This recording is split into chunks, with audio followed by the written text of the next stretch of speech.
Welcome to a special bonus episode of the 1871 podcast with me, Mark Roach, and my co-host, Johnny Hunt. And the wait is finally over to find out who Reading's new manager is, as it's been announced that Chris Wilder will be taking charge. And Johnny, just want to come to you because congratulations are in order. Our recent episode where we were talking about who we thought Reading's new manager might be, you said Chris Wilder in your number one spot, didn't you? I think. Yes. Yeah. And I had him at number two, so you win that one. Fair play to you. You didn't win the 1871 podcast quiz, but you did predict Reading's new manager. So well done. And Johnny, look, Chris Wilder is Reading's new manager. So as a Reading fan, what is your reaction to that news? I don't think we can get anyone better, really, to be honest. The job, we need somebody to rebuild the ethos, the team, the mindset, the playing style, the club. Someone that won't take any rubbish off the owners, director of football. You know, Chris Wilder seems a very strong character, and we need a character in the club that will call the shots as he sees it and have hopefully some chance to actually rebuild, not expecting this usual gamble of somebody coming in and forming a miracle to get us to a Premier League in 3 months. Then it all goes wrong, surprise, surprise, repeat after year after year after year. So yeah, we've gone down. So now it's a chance to redo and go forward. So I think it's the best appointment that we can have at the minute. And if he's keen and he's motivated and he wants to do what he did with Sheffield United, then bring it on. Yeah, and Chris Wilder had been the favourite for a while, but Chris Davies and John O'Shea, they both moved into contention as far as the bookmakers were concerned. And at one point, I think Chris Davies was the favourite. They've both been coaches at Reading. They both played for Reading. But we had some significant developments on Tuesday afternoon as Chris Wilder jumped from, I think it was 5-4 in the bookmakers odds up to 4-1 on favourite. And John O'Shea and Chris Davies moved out to 8-1. And then late on Tuesday afternoon, it was looking even more likely that it would be Chris Wilder as Reading's new manager, as his odds went from 4-1 on to 6-1 on. So we did think an announcement might be imminent. And what tends to happen with the betting is the odds change as and when people are betting on someone. But in this case, it was a significant change from 5-4 to 6-1 on. So that could mean that a lot of money was being bet on Chris Wilder. And that might have been because somebody knew something that we didn't. And look, here's what we think might have happened. And this is partly based on a little bit of inside knowledge. I can't say what that means, but we did have a conversation with somebody recently who gave us a bit of an insight, kind of knows someone who knows someone. So I'm not making this up. We did have a little bit of inside knowledge on this. And what we think happened is that Chris Wilder was Reading's first choice. We think that Reading spoke to him. The club decided they wanted him as their new manager. But we think what happened was that he wanted to consider his options. I think he was linked with the Hearts job as well. He also wanted to have a good think about if Reading was right for him. And also if Reading were willing to let him manage the way he wants to, because we've heard that he does like to have a lot of control. And actually, I think that's a good thing. And the timing seems good. But obviously the main thing is that Reading have chosen a manager who they think fits with their plan. So Johnny, let me ask you, why do you think Reading have gone for Chris Wilder? Experienced in English football at all levels,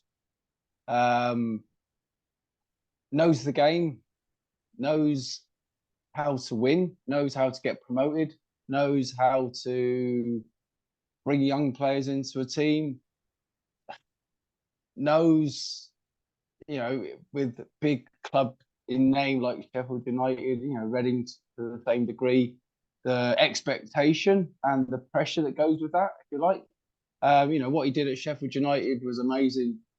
And I think they only got relegated by a dodgy VAR goal, I think, in the end. But that's he seems very astute, very similar to Steve Coppell in that way, that he knows football, he knows the game. He's been in job, the last job at Watford, like Dylan's had in South Africa. He's coming in with a team that's not his. It's something he's like, well, come in and just manage him to the end of the season. Like Dylan's coming, come and keep us up. You don't get a choice about how to develop that team or build a team or go out and identify targets. So it's like it's a clean slate for Reading. It's a clean slate for him. So he can actually go, right, well, we want this, we want that, and we need that. And he knows the football market, if you like. So you kind of going, well, yeah, there was a few other people that we've talked about before, the Fletchers and the whoever's that have been around the leagues. But on experience and achievement, as Nathan Jones was mentioned, but when he went higher, he didn't succeed. Out of all the people that were talked about that were proven and have done it at all different levels, he ticks all the boxes for me, and I'm sure for you as well. Yeah, and let's look at his background and his track record as a manager. And a lot of people know obviously about his time at Sheffield United, what he did there, but just to give you the full history, if you like, the potted version of the full history from his time as a player. So he was a right back as a player, played at Sheffield United, Rotherham, Notts County, Bradford and Brighton, had a few loan spells at other clubs as well. And historically, he has a really good, really strong track record as a manager, from non-league days with Alfreton, Halifax, Oxford as well, Northampton, Sheffield United. So he won 4 trophies as Alfreton manager, including a league title. He won promotion from the conference with Oxford. He won League 2 with Northampton. He won the League 1 title with Sheffield United. And he also took Sheffield United to automatic promotion to the Premier League in 2019. So you can see the pattern there of, he's got experience of taking a club from League 1 up to the Premier League. You kind of hinted at it earlier, Johnny. How big a factor was that in Reading's decision to appoint Chris Wilder, do you think? I think it's the main factor is you want someone that knows the game.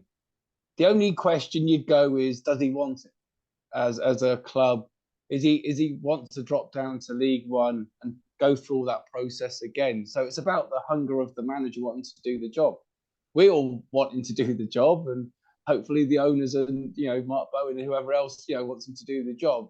But you can't be him. Like we spoke to Dylan and other managers. It's about the hunger and how much they want it. And if Chris Wilder, he's wanted it, and he's maybe have to have a think because it's down south, not up north or whatever. And he's gone, well, there's an opportunity there. And he probably wants reassurances from owners and Mark Bowen that he's going to be left to do the job that he wants, not have interference from super agents like Kia that we've mentioned about before. So he probably he knows football. He knows what he wants. So he's not going to go just just give me the job. He wants to do it his way, and I think that's really positive. Yeah, and I think for me personally, I think a key factor for him would have been the opportunity for him at Reading. So yes, Reading want the right fit as a manager. He wants the right fit as a club. And the reason why I think that he's decided it's the right fit as a club for him is because he can see the opportunity. So done it before with Sheffield United, taking them from League 1 to the Premier League. And he can now come in. It's a reset. He can bring some of his own players in. He can build his own team. He can build solid foundations with a longer term plan in mind. But I just wanted to ask you, part of the talk has been about Middlesbrough and Watford. He obviously didn't do so well at Middlesbrough, and Watford was really an interim job, 2 months at the end of the season. So I don't know how much we can read into what happened there, because he kind of took over a team that disaster. Very good anyway.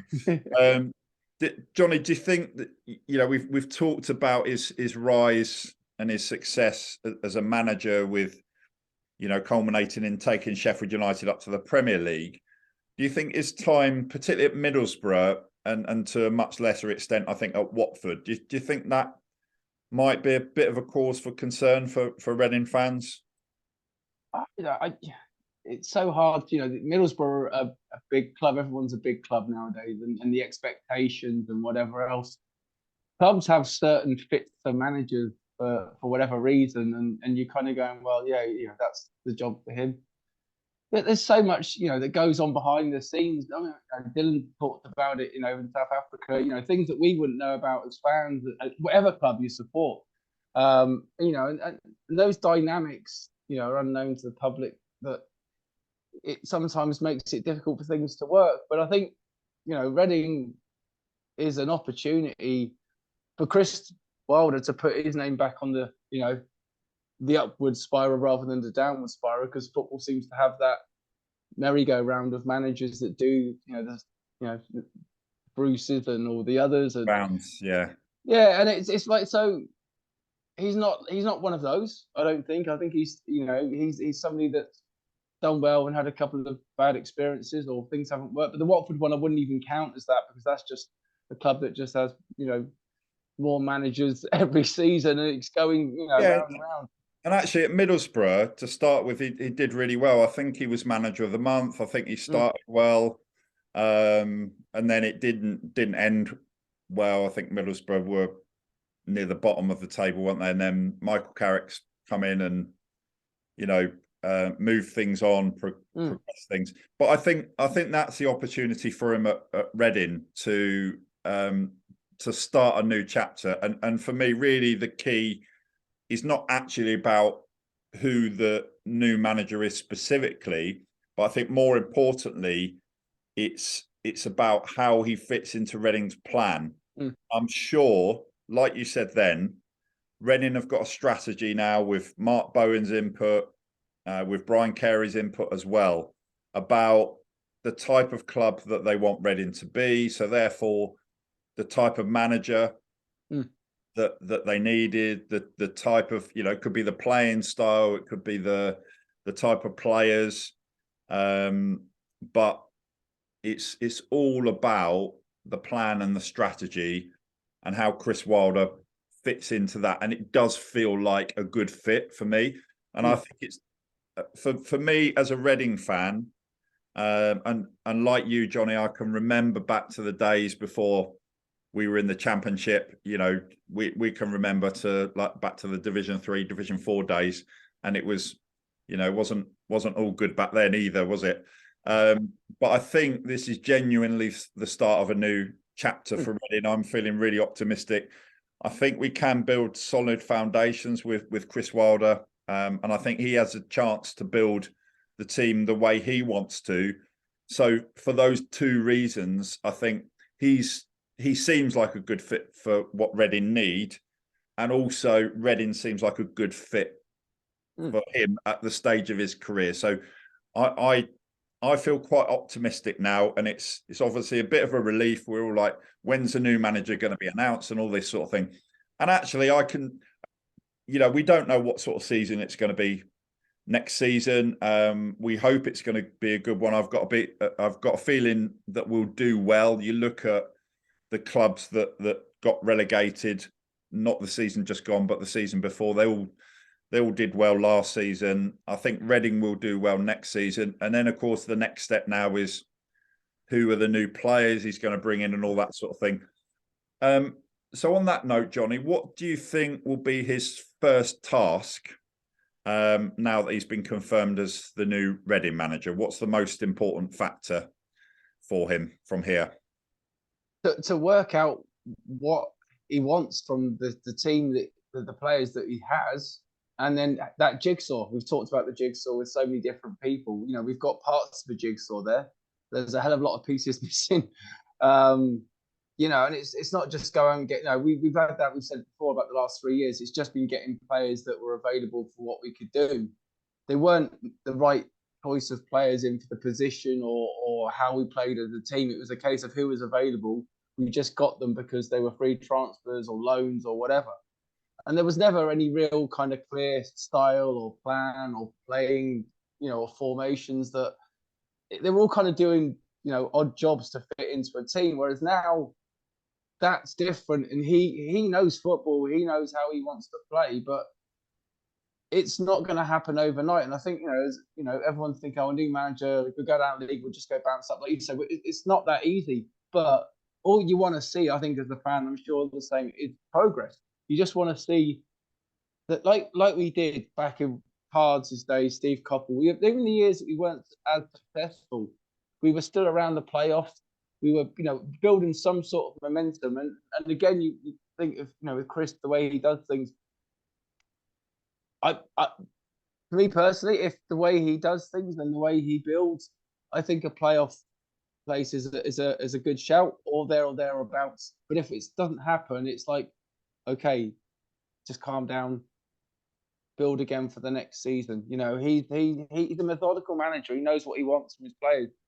And he gets them playing for him. And that's what you want. You want to see players out there that want to play for the club, and with a manager that has that passion and will get the fans behind the team. So it's exciting. It's a fresh start. We haven't had something like this for a long time. So there's always, out of the negativity, there's always a positive. I think so, and I think for me, it feels like a new chapter. It feels like the right fit. And of course, now the new manager's been confirmed, everyone will want to know which players are coming in, and it's relentless, isn't it, as a football fan? Like, what's next? It's we've already moved on from Ray. We've got our new manager now, and that's been dominating all the chat with the Reading fans. It's exciting though as well, Mark, isn't it? It's kind of like like we're going to have a new build, a new opportunity to build something like a renovation of a house, isn't it? Yeah, it's a change of royals. Yeah. So look, Johnny, thanks for that. So there you have it. It's now official. Chris Wilder is Reading's new manager, and thank you for joining us. Cheers. Yours.